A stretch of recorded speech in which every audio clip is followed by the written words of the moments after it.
9 वर्षापासून हे म्हणजे हा प्रश्न प्रलंबित होता. काही कारणाने रखडला नाही, मला माहित नाही मागच्या. पण हे काँग्रेस जनता पार्टीचा धसका घेऊन आपण करतोय का?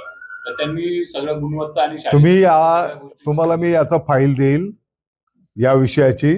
ती फाईल कधीपासून तुम्ही सांगताय 9 वर्षापासून, मला पाठीमागच्या काळातलं माहित नाही, पण साधारणपणे वर्षभराच्या पासून आपला विभाग या विषयावर काम करतो आहे.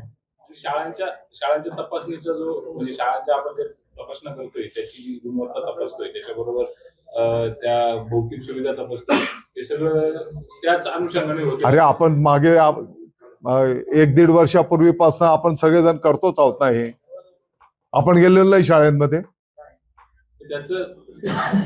तुम्ही आपण सगळे सोबत गेलेलो आहोत.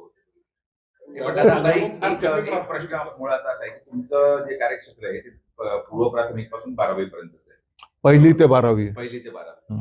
आता तुमचा हा कायदा 12वी पर्यंतच्याच क्लासेसला लागू होणार की त्याच्यानंतरच्या? कारण की बरेचसे क्लासेस एमपीएससीचे असतात, नीटची परीक्षा म्हणजे ती 12वी नंतरची असते, तर त्याच्या पुढचं काही याच्यामध्ये चर्चा करताना काहींनी तर हे पण काही मनोगत ठेवलंय की बाबा काही ठिकाणी पोलीस भरती,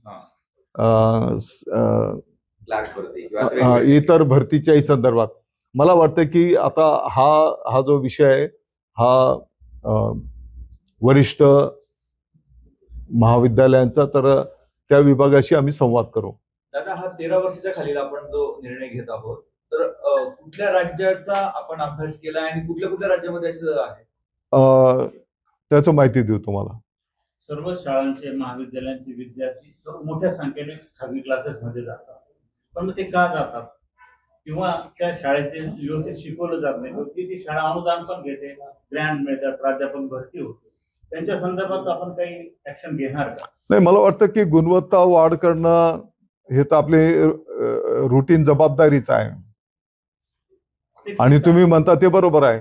इकडे जर गुणवत्ता मिळाली तर कोण खाजगीकडे जाण्याचा, डबल फी देण्याचा काही पालकांना हौसथोडी आहे.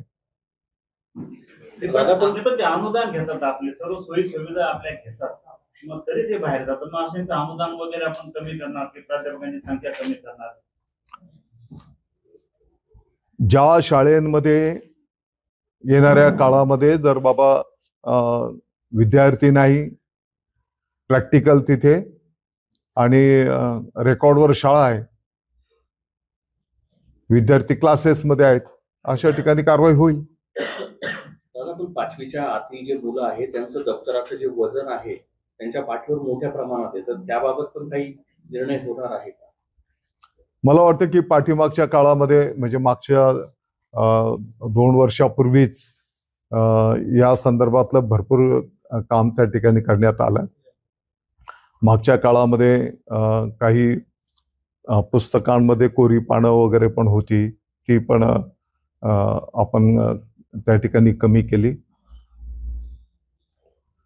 आता नवीन मागच्या वर्षाच्या पासून अभ्यासक्रम पण त्या ठिकाणी बदललेला आहे. 1ली ते 5वीचा अभ्यासक्रम बदलण्यात आलेला आहे. येणाऱ्या काळामध्ये आणखी 2 वर्षामध्ये पूर्ण 12वी पर्यंतचा अभ्यासक्रम तज्ज्ञांच्या मार्गदर्शनाखाली आणि विद्यार्थ्यांच्या हिताचा त्या ठिकाणी ते काम प्रगतीपथावर आहे.